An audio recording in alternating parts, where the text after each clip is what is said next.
We have a lot of listeners. You said you're from La Crosse? Yeah. We have a lot of people that listen to this podcast from La Crosse. It's our number 2 market, I think. Oh, really? So you can say hi to your mom if you'd like, or whoever's there. Yeah, I mean, this is the weird... Hi, Mom. Our top... My mom doesn't know about podcasts. when the first time I was on Conan O'Brien, I called and I told my mom, and she's like, "Oh wow, Conan O'Brien, who's that?" So I don't think she's mastered podcasts just yet either.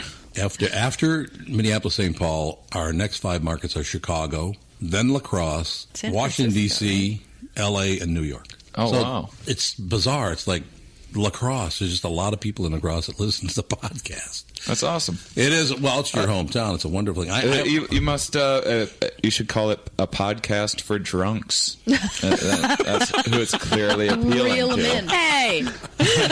By coincidence, I'm not happy with that comment. That was more of a comment on La Crosse, Wisconsin, than it was on your show. Well, thank you very much. Now that you've cleared that up. When I was about 21, 22 years old, I was in a marching band. Not like a college or high school marching band, but just for fun. Like with all his friends. No. They marched around the neighborhood with a pot and a spoon. No, it was they not called like themselves a marching band. It was not like a drum and bugle corps. It was like a drum line, drum line. Yeah, kind of like a drum line. The skull line. And we came down to play Oktoberfest in La Crosse, right? This is many years ago. So I assume it's still this way that everything is roped off, and there are drinking areas and non-drinking areas during Oktoberfest, right? Oh. Really? I haven't been in so many years. No, I think the last time that I was going to Oktoberfest, what I did ahead of time was I drank a 1.75-liter bottle of vodka. Oh, that'll do it. And then I started walking to Oktoberfest, stopped at Who's on 3rd, on 3rd Street on the way down to Oktoberfest, and got a fish bowl. Which is just a plastic fish bowl that they fill up with colored booze, and sounds delightful. And then I drank one of those, and then the next thing I remember, I was strapped to a gurney. Really? Being loaded into an ambulance. So that was the last time that I attempted going to Oktoberfest, but I didn't quite make it there. Yeah, that was my one time to detox. You crazy? I'm not sure why I thought I could drink. Well, once you get a little bit of liquor, at least the way my brain works, which is why I quit drinking recently, is once I start getting a little hard liquor on the brain, it goes, yeah, we need more of that. Okay. Yeah, a lot of people like that. You don't have the stop switch. Yeah, exactly. Okay. My old joke about that is about how my brain works like that. It's like, well, if I'm having this much fun after 10 drinks, imagine how much fun I'll be having after 20 drinks. So much fun having your stomach pumped out. Exactly. Yeah. So Whoa. Who's a better time I was than told that? that I wet myself. Oh, God. I passed out in an alley, wet myself, you almost threw up on myself. You really Wednesday do. after Alcohol poisoning is really close to being dead. It was bad news. I think I was like 23 or something like that. 22, 23 at the time. Alex's age right now, 23. Yep. Yeah. So don't do that. I feel much better now about myself. Learn from I feel much better about my story now because when I was down there, I was like 21, 22 years old. We went down for Oktoberfest. We were in the parade. And we figured, I don't want to stay where it's all crowded, so let's grab like a case of beer, and we'll go sit on these steps over here. All right, so we're sitting on steps, and we're drinking beer and having a ball and laughing and having a good time. And this cop walks by, and he goes, "What the hell are you doing?" And I said, "What are you talking about?" He goes, "What are you doing?" I said, "We're just sitting here drinking some beer." And, he goes, there are drinking areas and non-drinking areas during Oktoberfest? This is a non-drinking area. I said, "Well, I didn't know that." And he literally said to me, "You dumb fuck, look where you are." And I turned around, and it was the police station. Oh, that is definitely a non-drinking area. Wow, honey. I didn't realize we're sitting on the steps of the police station. That's pretty amazing. But yeah, you dumb fuck. See, I can't tell that story on the radio because you can't say dumb fuck on the radio. I had to. I went to detox, and I still wasn't drunk enough to drink in front of a police station. That's a good point. That's a very good point. Was it Pete Coriel who was Coriel? he was smoking dope right in front of a Cop. A bank camera, like, Oh, like yeah, an yeah, ATM An camera. ATM camera. Yeah, The cop yeah. pulls up and goes, "In front of the ATM? Really? You dumb fuck? What are you doing? Really?" That's funny. Well, I mean, I don't think people are going through the ATM cameras trying to catch weed. No, smokers. but you know, Yeah, really. it's on record. Yeah. Do you know Pete at all, Pete Corielli? I think we met briefly at this really strange.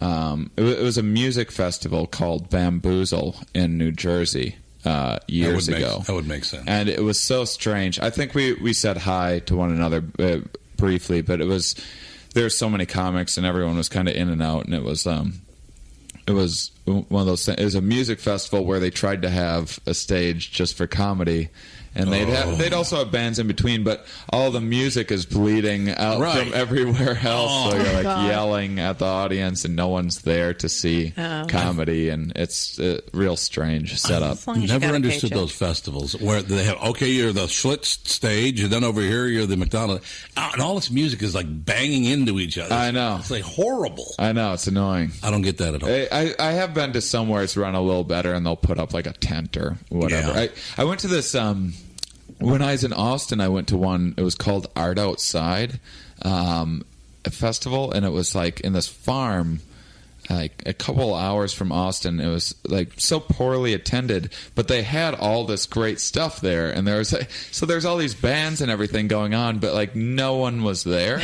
So it'd be like you and like 10 other people seeing a band. It was really cool actually, but everyone there was just like the craziest people ever. It was I mean, it was just like as hippie as it gets. So everyone there was just like in like bird costumes and stuff, and they're just like strange and like all in makeup. And Are you sure this wasn't a dream? no, I mean it felt like it. They had a life-size mouse trap game. Remember the game Mouse Trap, where the ball goes around and hits things, and then the trap comes down. One of the best commercials ever. Yeah. So they had one of these live versions of this. It was like a bowling ball, and it went around and like knocked over a bathtub, which knocked over another thing, and then it ends with a big safe falling on a car and smashing a car. And I was like, wow, this is awesome. And a lot of money went into this for us 30 people to sit here and watch it. And so Maybe the promoter quit early on. I don't know what happened. It was great, and so I ate mushrooms and then watched a band called Architect, which is they played their instruments through Tesla coils. I guess they're I guess they were on like America's Got Talent or something like that. But I'd never heard of them, and I was on mushrooms and tripping, and then all of a sudden there's lightning everywhere, and that was fun. So Real lightning? a Tesla coil. Oh. Ever seen that famous picture of Nikola Tesla? He's sitting in the middle, and there's lightning everywhere around him. Yeah, so they had that set up, and their guitars, I guess, how it gets music through the amp or whatever is the chords are fed through a thing, and then it's shot through Tesla coils, right, and through the amp, and so. Nikola Tesla, for people who are listening and don't know who he is, amazing. He invented free energy. Everybody would have electricity for free, but they shut him down. It wasn't profitable. Yep, that was the same thing with phone reception. He did the same thing. He did the same thing. Brilliant guy. Yeah. Now, although he did, he was a bit strange as well. He fell in love with a pigeon at one point. As we all do. Maybe got zapped a couple of times too many. Yeah, maybe. Yeah, he had synesthesia, the condition where people have various versions of it, where sometimes you'll like smell a color, you know, that kind of thing, or you hear the word taxi and you see purple for some reason, and there's just schizophrenia. Schizophrenia minus talking to people. It's just that there's some bizarre feedback, sensory information comes in, and then it gets misinterpreted wrong in the brain. So sometimes people see, oh, did you hear? I was just reading one of the best stories. Is there's a guy? I was just reading about this that got beat up outside of a bar. Mm-hmm. I forget, is he American? Anyway, he's just like a regular guy, had a regular old job, blue collar job, and he got his ass kicked outside of a bar, and he got some mild brain damage from it, and it didn't affect anything other than now he sees mathematical formulas everywhere he goes, and like every object is a mathematical formula, and they're correct. And they're correct. He can do all this insane, complicated math and whatnot, and so he was on a show called Incredible Minds. Oh yeah, yeah, it was fascinating. I love stuff like that. Well, they say Einstein. They looked at the inside of his skull, and there's all these ridges that are very abnormal that most humans don't have. So same thing happened to a guy had brain damage. It may have been from a fight as well. He had mild brain damage, and he learned he couldn't do it before. But he sat down on the piano and started playing this magnificent music. And he said, no matter what piece of music he wanted to play, he could play it. And he said he could actually see the notes coming out of the piano. Like the sheet music. That'd be just cool. was floating in air. That. Yeah, you just clock me in the head a couple times, honey. See if I can start playing all kinds of music. Banging her head against the wall. Nope, still can't do math. Exactly. Yeah, it would be. Your mortgage payment would be. Yeah, and by the way, we're not advocating like child abuse or something like that. I'll knock the sense into them.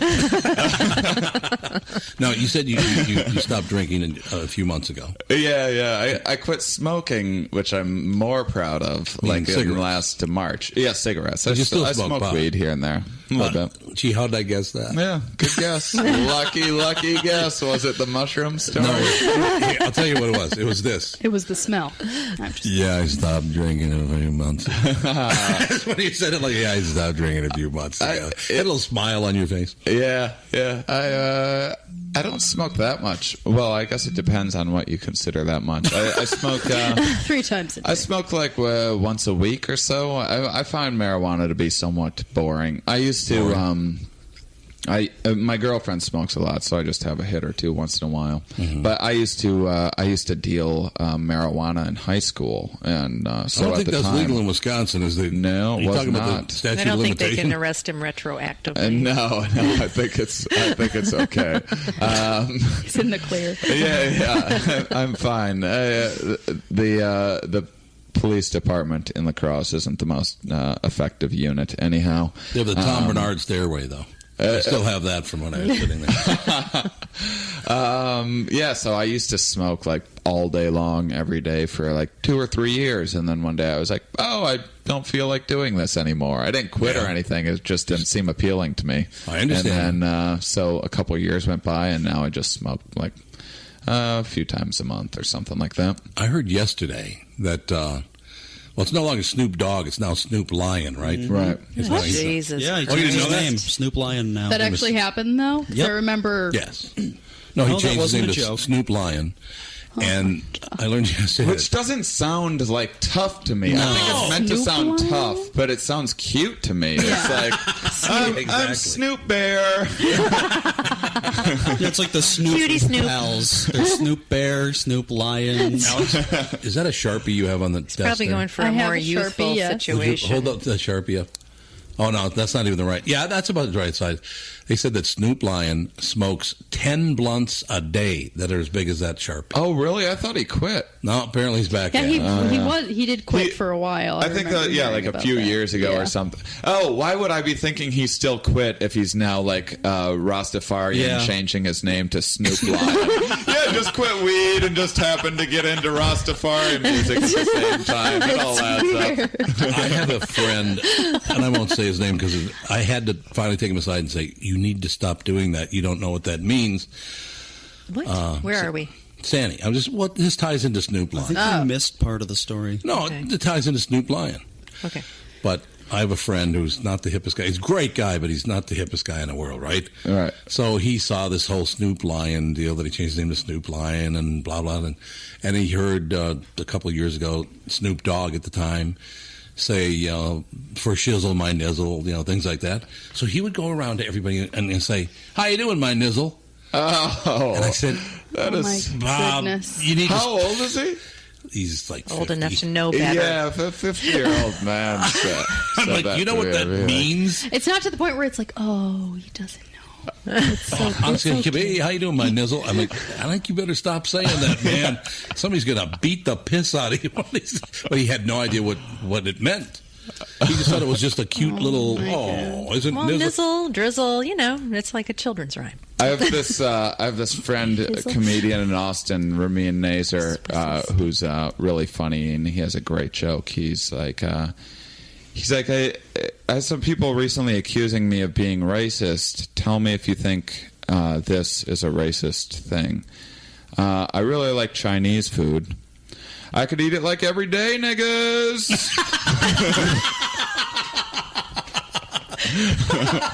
Who is he saying this to? The audience. That's like one of his jokes. Yeah.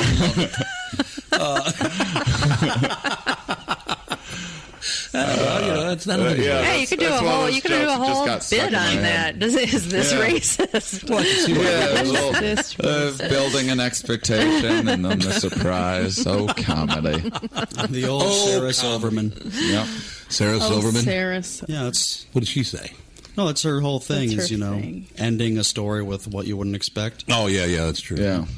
Well, Wendy does that, too. Yeah, but she does That's it in a most different of way. She's comedy. like, she adds like one extra word that changes the meaning of everything. It's, Wendy Liebman's very good at that. Yep. She's really, really good Yeah, at she's that. fantastic. But what a sweetheart. Yeah. She's really nice to me on Twitter. She always is like retweeting my stuff and whatnot. So, what is your Twitter name? At Shane Comedy. My last name's spelled Mauss.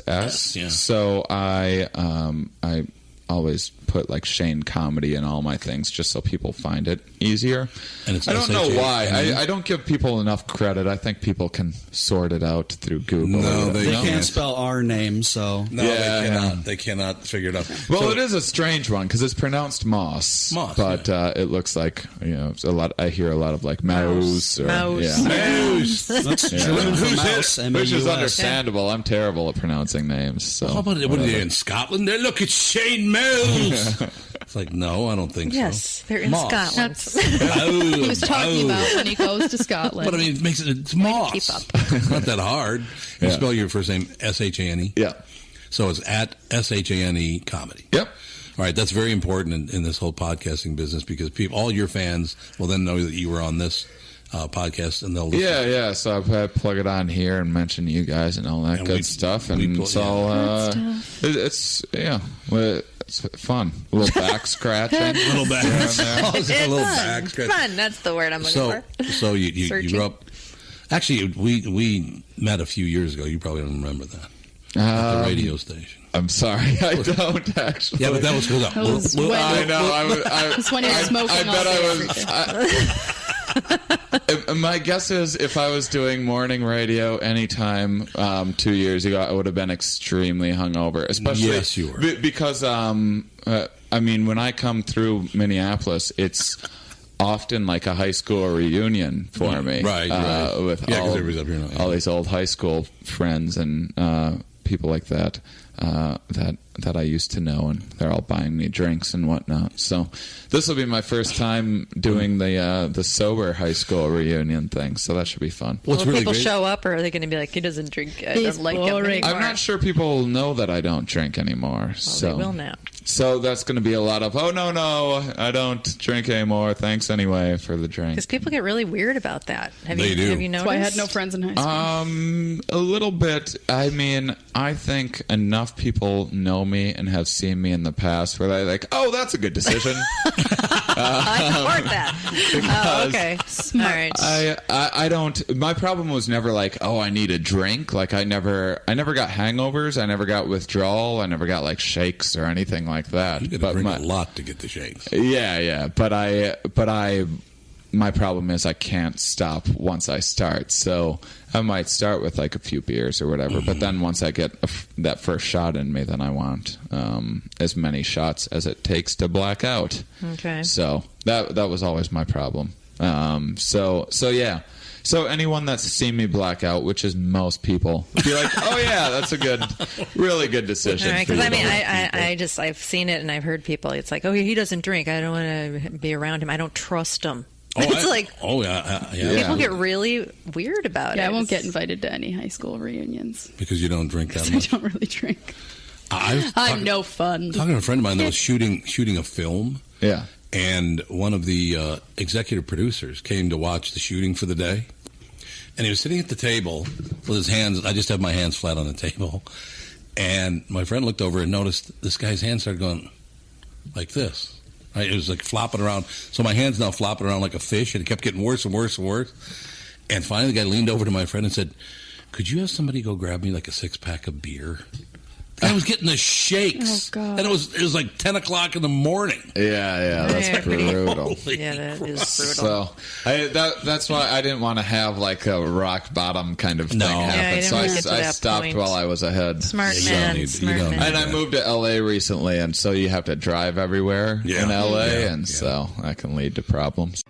From Bradshaw and Bryant, Michael Bryant. What's up, Allie? Oh, not much. Doing my usual thing of telling people they shouldn't be texting and driving. In Minnesota, you can't have your phone in your hands. You can use, hands-free, but you can't have your phone in your hands for whatever reason. And that's why they made the law the way they did, so that police officers could see a phone in your hand and you got no excuse for why you got it there. Do people know that that's the law? I hope so. I mean, they used to follow it, and then kind of COVID kind of made people forget, and now it's like a freewheeling world out there with cell phones. Let's say you get pulled over because you do have a phone in your hand and you're not watching where you're going. You got to be in pretty big trouble then, I would guess. Well, the first one's not as bad. It's the multiple ones, the problem. And once people start stacking them up, then they have a big problem. And then what we're doing in car accidents is we've started bringing motions for punitive damages, because I'm trying to use the civil law any way we can to stop this, because it needs to stop.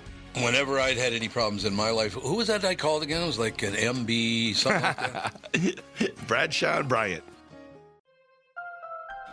I'm talking with my friends Michael Bilski and Brad Huckle of North American Banking Company. Guys, business owners have had to deal with a lot over the last few years, haven't they? They sure have, Tommy. We pride ourselves on being able to help our customers with the challenges they face. Our business bankers are experts and are always ready to help our customers capitalize on opportunities and solve problems. Loan decisions come quickly because they're made here in the Twin Cities and not shipped out of state like at some of the national banks in town. This allows our customers to expand their businesses with confidence, knowing that they have our team of experts in their corner. Okay, so now you give me this big thing at the end. Way to go. Well, you are the professional. Oh, I forgot. Look, I know Brad and Mike, and I trust them with my banking. They've personally delivered on everything they've just said, so why not bank with my banker? North American Banking Company, a better banking experience, member FDIC, equal housing lender. So how long you been in L.A.? Just since last November. Right, so I moved from La Crosse to Boston, and that's where I started stand-up, and I was there for like a little over 6 years, and then I moved to Austin, Texas for a year, and then I had a long relationship end and met another girl and moved to L.A. for her. Now, are you also in L.A. to do some acting and all the rest of it? Or you just want to do comedy? I moved there for a lady. I don't really make business decisions with my life. I make lady decisions, and I kind of just go wherever ladies tell me. Yeah, I go wherever ladies tell me to. Yeah, usually it works. They usually have better judgment than I do, so I've learned to just don't open this window. No, I know. I don't mean to throw you under the bus. Listen, I'm sure you have wonderful judgment making skills, but I do not, and I do not trust my decision making. So. I understand. I understand that. I don't always either. Yeah. I stayed in radio for all my life. So what does that tell you? Yeah. But I'll be quiet. No. For what? No, she won't be quiet. Later, I'll tell you all your faults. But I mean, so you must have a good manager then, because if you don't make good business, somebody's making good business decisions for you. Yeah, I just kind of I caught a break early on. A few years in, I won an award at this festival, and then I got on Conan from that, and then the Conan people had me back, and they've been good to me. And then from there, I did like some Comedy Central stuff, and so I had good relationships with them, and so. I have a lot of good relationships with a lot of the people out there. It's never really, I've never needed, just being a stand-up, I've never needed to be in New York or LA because I just have to send tapes out to people. Yeah. Because they already know who I am, so I'll just be like, hey, I'm ready for another late night spot, and I'll send them a DVD with the set that I want to do and take their notes and How old were you when you first went on Conan? Let's see, I think I was 26. Yeah, is that when he was doing 27? It was the late night with Conan. Oh, late night. Okay. Yeah. I did 3 appearances on that one. How old are you? I'm 32 now. You look like you're about 25. Oh, well, thank you. You're not, but you're a youthful-looking guy. Yeah. Conan must be a great guy to work with, I assume. Yeah, he's awesome. Yeah, they've been really good to me. He seems like a good guy. Yeah, he's really nice. I would hate it if you start, the stories start about what a jerk he is. No, I don't think I really only have one story about him, and it's about how nice he is. It's the first time I was on. They have someone there taking still photos at every episode, and so they'll send you a few nice pics or whatever from you doing stand up or So I had one sitting at a desk with Conan, and so the second time that I was on, I brought in some blown up like 8x10s of this picture, and I asked him afterwards if he had come backstage and signed them for me, and he came back and talked with like me and all my friends that were with me for like an hour. And, really? It was just That's like great. a really, really nice and social and fun guy. I couldn't even really concentrate on like what he was saying because I was just like, oh my God, Conan's talking to me and all my friends right now. So it was really great. He's a nice guy. I've heard that Letterman's Good not too much news. into that. He barely talks to you even when you're on stage. Yeah. I just don't know. I haven't done Leno or Letterman, so I can't really speculate, I guess. The old booker for Letterman was always pretty nice to me, but the Conan people were just so easy to deal with that I was just like, hey, I want to be on again, and then they'd be like, okay. Really? Yeah, pretty much. Well, that speaks to your talent right there. So I'll be on again on the new show sometime soon. I've only done one of the since they've had the new show. I've only done one segment, but I changed my act around quite a bit, and I've been working on building a new hour, so that's what I've been focusing on all my time on. Now that's about done, so now I'm going to go out and do the late night stuff again. And how long does it take you to write an entire new hour?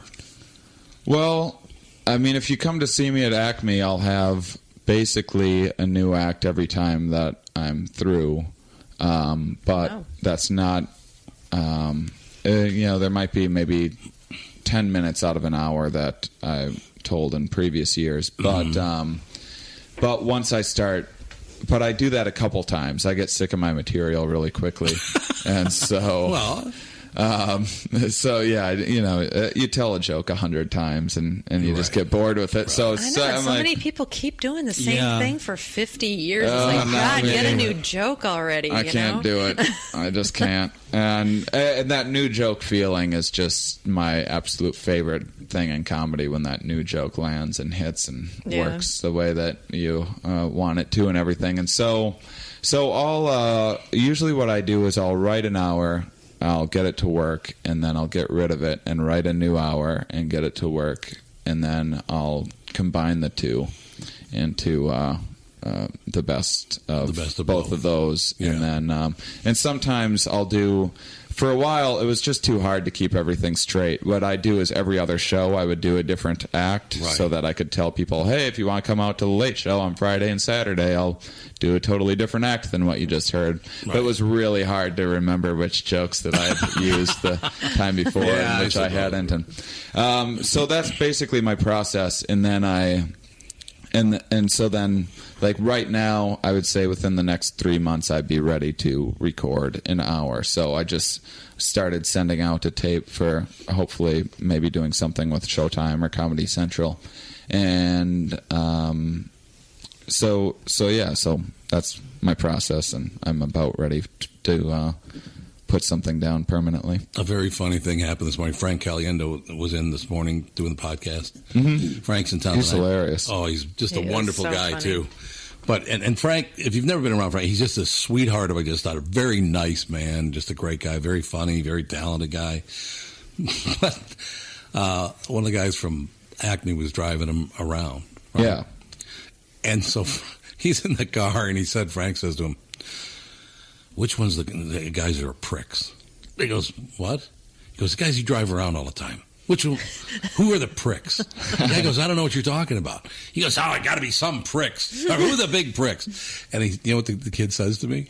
He says, The kid. "Well, there's only one, but it's not my job to tell him who it is." And he would not tell me. I thought it was great because he would not tell me. He said, "The guy's not even that bad. It's just kind of, oh, really? That's how you're going to act kind of thing." But he would, I mean, you got to hand it to the guy. He would not tell me who it was. It was kind of a prick. Well, there's thing. no sense in it. It's Shane Mauss, biggest prick I've ever driven around. Is that why they made me take a cab today? I think it's so hilarious. No, I mean, do you really want to be a prick to the people that are, I know. hiring you to be at a club? That is really makes silly. no sense. I mean, even if you are a prick, it doesn't make any sense to be a prick to them. No. yeah, it seems strange to me that any comedian wouldn't know the value of having the wait staff like you and say nice things about you and Exactly. want to get you back sooner and all of that kind of thing. How Well, dumb do you have to be? Makes sense. Yeah. Absolutely. Yeah, but I was trying. Yeah, if you're going to be a prick wisely. I guess is the moral of the Judicious story. Be prick. smart. Yeah. Find some strangers to take your prickiness out on. You know what? That doesn't even work, though. I know. Seriously. I do, around here. when you're trying to be even though I famous. don't ever go out in public, I just don't do it. Nobody knows I look He like never it. leaves the house. I His rarely leave the groceries are house. delivered. But, being on the radio, I endorse certain products, right? And so on a trip up north to, where Siren, Wisconsin is, right? You know where Siren? Spooner, Siren, Rice Lake, Cumberland. Rice It's Lake, God's I think. country up there. What? So it's pretty far north, is it? Well, Or- it's about 100 miles northeast of here. Oh, okay. Yeah, so it's true because way down on La Crosse, it's quite a ways from La Crosse. Yeah. So I go up there, and everybody wanted to buy some beers to watch it was the first Viking preseason game when we were up there that weekend, and I went into this liquor store and just grabbed some Grain Belt Northeast beer. This is a beer that they endorse. Bought some liquor. Okay. No, it wasn't liquor, it was beer. But anyway, I go through the whole process, and the woman finally says to me, "So you do drink Grain Belt Northeast?" I said, "Yeah, why?" She goes, "Well, I was just kind of shocked. You were very, very polite, and you didn't have to be polite or any of that stuff." And I said, "What are you talking about?" She goes, "Well, I know who you are." I said, "How could you possibly know who I am? I mean, first of all, you're out of signal range. You can't get the station up there. But if I had drunk some other beer, that I didn't endorse or treated her like shit, it would have gotten back to the media down here, and I would have been an asshole." Yeah. See, it's just never a good idea to treat people poorly, ever. Oh, yeah. I agree. I mean, honestly, there was a guy many years ago when he used to do a lot of voiceover in Chicago that he endorsed a certain type of beer. And a guy walked up to him in a bar, and they said, "Well, you're not drinking," I don't know, it might have been Schlitz beer that he was. "You're not drinking Schlitz." And he goes, "I'd never drink that shit." He goes, "Really?" "Because I'm the president of the ad agency that does the God. Done, fired." Oh, man. That's not very smart. I mean, you endorse a beer, and then you're out in public, you're not drinking it, and a guy asks you why you're not drinking it, you say because it's shit. Yeah. How could anything good come of that? No. Not a You good know what I mean? Not good. It's just, Even if it isn't that kind of beer, just say it is, all right? Just put it in a glass and no one will well, know. that's true. I mean, you could always drink in a You glass. don't Of what like kind of it. beer is that? It's Schlitz, even though it's really Pabst Blue Ribbon Schlitz. Whatever. Buy online by going to the Amazon.com banner at TomBarnardPodcast.com. They don't charge you a penny more. A small portion of what they sell through our site helps support the show, and it's what keeps the show free for our listeners. Click and shop today on the Amazon banner at TomBarnardPodcast.com. Shane, you said you moved to Boston for Boston. I think, God, I hope everybody knows by now, because of Dennis Leary and Lenny Clark and Jesus, Boston's one of the great comedy markets in the world. Not as good as here. Well, this is a great comedy market too. It is. Minneapolis is great. Yeah, especially. We love to laugh. Especially the history of Boston comedy is very impressive. It's going through some odd stuff right now. It doesn't really have an A club right now. It's got a lot of small venues, and then big theaters and kind of nothing in between. But yeah, it was a great place to develop and get tons and tons of stage time, and even just starting out, you could get a couple spots a night if you wanted to, which is really unusual pretty much anywhere in the country. For Brad, John Bryant, Michael Bryant. Michael, what's up? Dealing with another case where a person gave a statement to the adjuster because they thought the person was really friendly. Is that a good idea? Well, the problem is they know the law when they call you up. And while you're trying to be fair and you're trying to get help, the reality is there are questions you get asked that the way you answer them make a big difference. And people put themselves in trouble. And when they aren't in trouble, they didn't do anything wrong, but suddenly the adjuster's got a statement that can blow up their case completely. What has caused people to be so untrustworthy, I guess is the best way I could put it? They take advantage. Well, insurance companies have hired adjusters whose job it is to deal with unrepresented people. So they're supposed to kind of lure them in, call them every day, see how they're doing, and people are like, oh, I'm doing pretty good. Where the reality is they've kind of adjusted to their problem that they've got going on. So it's not that they're completely better, but the way they say it gets to be a problem. And that's why having somebody who can explain your rights, represent you, make sure that you understand the law before you give a statement can make a big difference in your case. Michael Bryant, Bradshaw and Bryant. It is Tom for Wellshire Alzheimer's and Dementia Care Facilities. Well, here's the deal. Wellshire Alzheimer's and Dementia Care Facilities are a place that you can live with your loved ones, live with pride and dignity, very important. If you care deeply about someone in your life, Wellshire is the place I highly recommend. Wellshire is a memory care focused facility that has a full nursing team, always staffed within the building 24 hours a day, 7 days a week. They've never used or relied on any staffing agencies. Wellshire Medina is now accepting elderly waivers after 12 months of private pay. I know them personally. That is true, by the way. And they are a family-owned local company conveniently located right in Medina in Bloomington. They are the best staffed memory care facility in the state. They really are. Wellshire is a robust community with activities 7 days a week.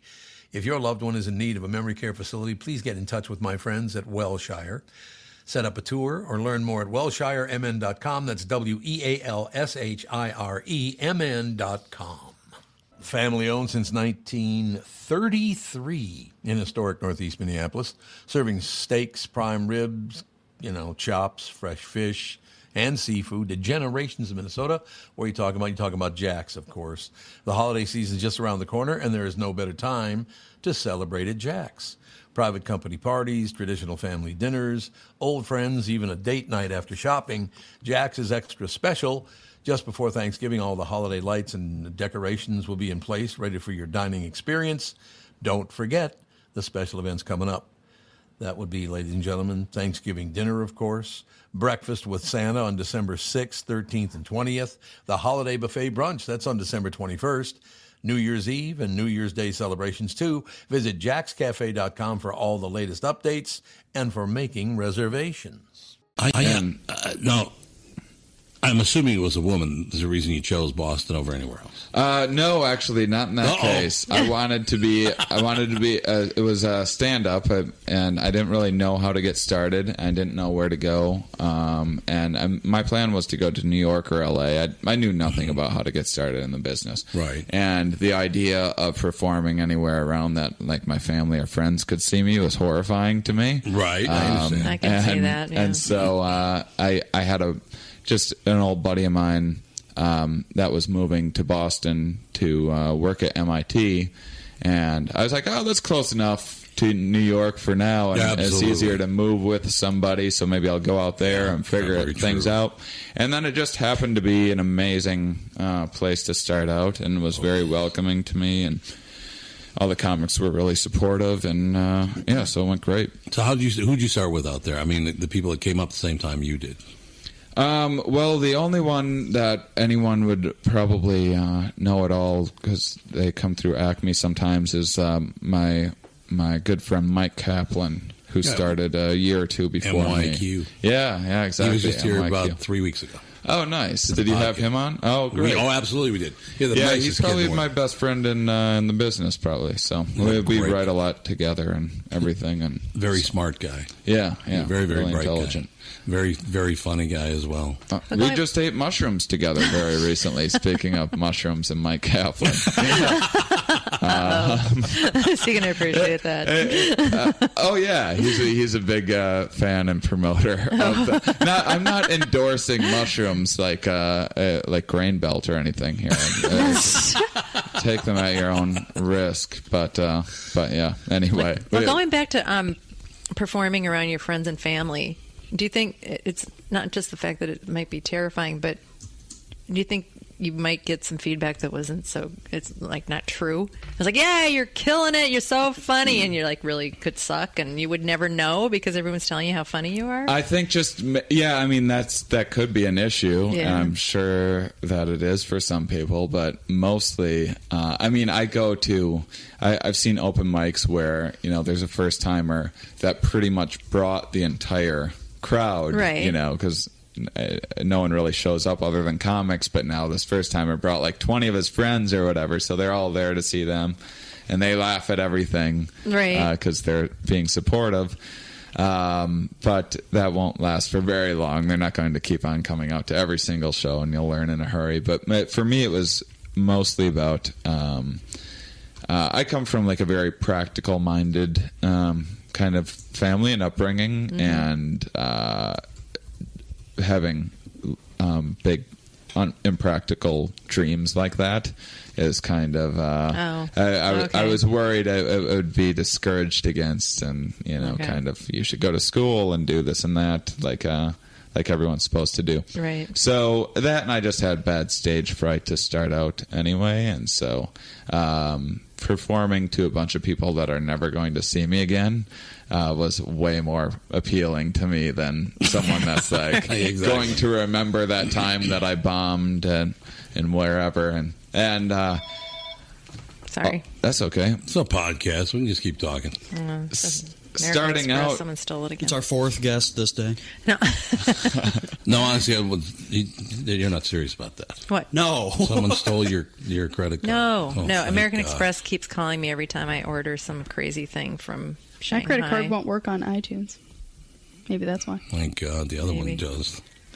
Because I order a lot of things. I've been paying for my iTunes for like a year now. Okay, let's not have a family feud. That's a whole nother podcast. It's a different Trust deal. me. It's a 3-hour brawl. So did your family finally come out? Did they come out to Boston to see you? No, they didn't. I didn't tell anyone I was a stand-up. And then you did? No, and then I cut a break really quickly, and so I was just like, "Hey, everybody, I'm a stand-up comedian. I'm going to be on Conan O'Brien, so you can watch next week." And so that like was the underground comic. Yeah. So then, that's how everyone found out. So my question is, you had this terrible stage fright, and yet you're going to go on Conan O'Brien? Yeah, well, I mean, I didn't have stage fright by that. By then, you're okay. You got over it? You're fine now? Yeah, it took a couple months to sort out that's a what hard it thing felt to like. overcome. And then, really bad. but after that, it was, I mean, the more you do it, it doesn't matter how long you've been doing it, you feel more and more comfortable on stage, and gain more confidence the more validation you get and everything else. But yeah, the first 2 months were pretty terrifying. I remember always, I'd have first off, open mics are sometimes just terrifying anyway. Because they're just awful. I mean, there's no audience there other than comics. The open mic that I started out at was a dive bar in a ghetto in Dorchester, Massachusetts. I got mugged at gunpoint outside one time. Oh, God. And a real dangerous area. And it was a true open mic. Anyone that signed up could get on. And so these shows would last for like 5 hours. It was just insane. Really brutal. No one was paying attention to you, you know, and everyone's just kind of thinking about their own stuff. And because it's just comics. There'd rarely be audience. Any audience there at all. And so, anyhow,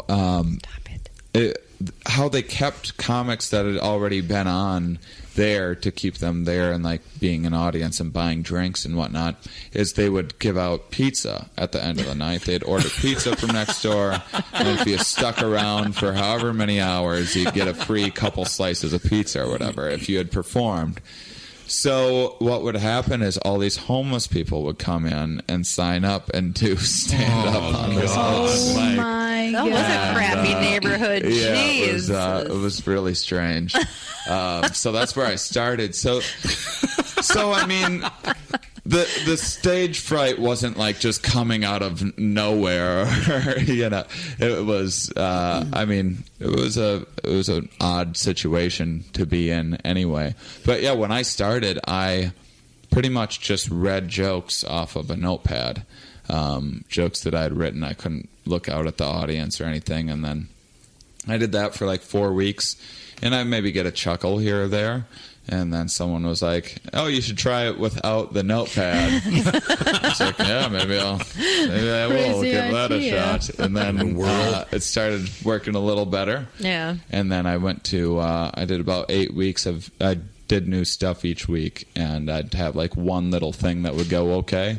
And then I went to an actual club and put together all the things that had sort of worked, and then it was fantastic, and all the local comics, a lot of the higher up local comics saw me and were really supportive and put my name in all the clubs around town, and I got spots really quickly and moved up in a hurry, and so yeah, Boston was really good to me. And you're no longer homeless, so that's good. And I'm no longer homeless. Any of these did they even try to tell jokes? These homeless people? It was a wide range of behavior. Range, yeah. There was. It sounded like a wide range. I Somebody mean, was standing there with a sign and a hat. some of it was interesting. I mean, a lot of stand-up comes from problems anyway, so a lot of it was just like people just kind of bitching about their life or something, or I mean, but there's also like schizophrenics and stuff like that would get on, and so it was bizarre. It was a really strange Sounds experience. Really weird. So I was talking to these statues in the park, and they were telling me, I was like, "Oh Jesus! Did you hear about this conspiracy? This theory that's out there now about that squirrels in the parks in America now, some of them have fleas from which you can get the plague." Have you heard about this? No. This is a true story. That squirrels in the park, some of them have fleas now on them. Yeah, there was a girl out in Colorado that just got is it bubonic plague? I think it's the bubonic plague. Yeah, from a dead squirrel. But these Maybe fleas. So don't touch a dead those squirrel. anymore. Yeah, really. Stop petting the squirrels in the park, Shane. But they're saying those fleas were put on the squirrels for a specific reason. It is a conspiracy. Homeless people? Exactly. Knock out homeless people? They want because some homeless people will try to catch a squirrel to eat it because you can eat squirrel.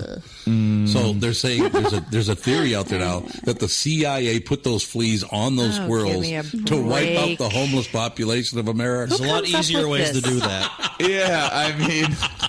Yeah, give them It's some pizza not laced that with reliable. something. Seriously, it would be a lot easier. You're not going to wipe out that many homeless people. I don't even think that many No. homeless people At least are bad homeless eating people, squirrel. if you want to. Yeah, that's a bad conspiracy theory. I thought it was hilarious. Let's Though. I think if you want to get rid of the homeless people, you just have to run an open mic and Give them away pizza. and give away awful pizza. I think I almost died from some of that pizza that they gave. I'm pretty sure I got bubonic plague Maybe from it was laced with pizza. it. Yeah, The pizza was that bad. it wasn't good. Boston should have good wasn't good. pizza. This was Yeah. like a really, really bad, Really area. bad. Just It was 3-day-old unbelievable cheap area. pizza. Yeah. Oh my God, it's just a wonderful thing. So now tonight you're not at Acme tonight.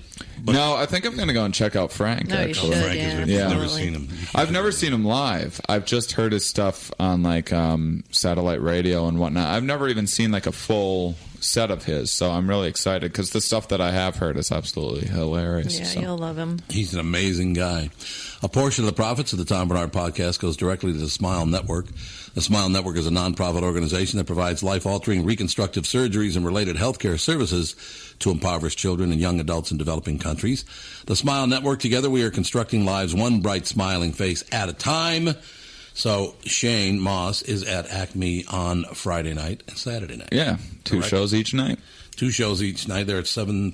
I think it's 8 and 10:30, but... Oh, is it 8 and 10:30? Geez, I don't know. Don't quote me on that. Well, you know what? We'll put Just it up go on to the website. We'll put it up on the website at TomBarnardPodcast.com, TomBarnardPodcast.com, and we'll have all that information.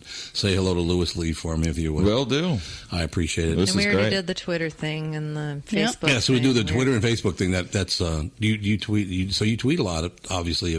Yeah, a fair amount. I used to have a thing that would schedule my tweets for me, so I could write a whole bunch of You them. are one of the and not worry laziest about it human for a beings while. I've ever met in my life. There's something that schedules them?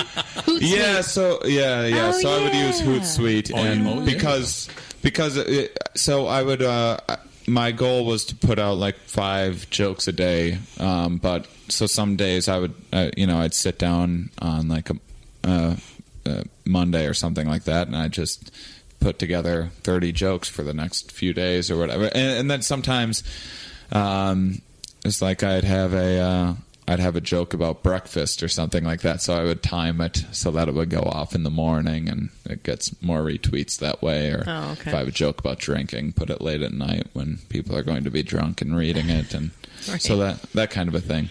But now I just tweet at random times when things come to me. So. It's at Shane Comedy. Yeah. And Facebook? Facebook is facebook.com/Shane Comedy Fan, and my website is shanemauss.com. I think if you put in shanecomedy.com, it still redirects it back. Oh, it does. If I still own that, I forget. And you'll find out for you right now what the situation is. It used to do that, but I might have got rid of that domain name. I don't remember. I love the fact that I'm interviewing someone. It does. Oh, it does so redirect. you can go to Shane Comedy if Awesome. you want to. That I'm interviewing someone for the second time who does not remember the first time.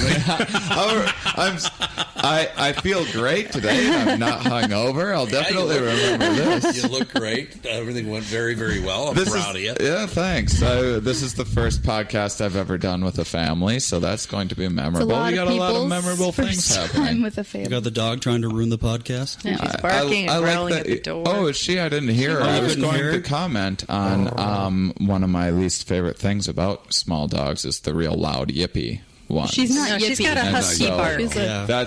She's a shelter She has a dog. smoker's She's bark. had to- She does. Nice. She has to seem very tough. I would get along with your dog. Yeah. I can't And she handle the doesn't bark yippy a ones. ton. I agree. Those sharp barks are terrible. They go She right to the doesn't center of your My brain. neighbor has one, and Oh, it's it's just the awful. worst. Ew. It's all true. Shane Mauss at Acme, Friday, Saturday. Be there. Thanks for listening. Have a good day.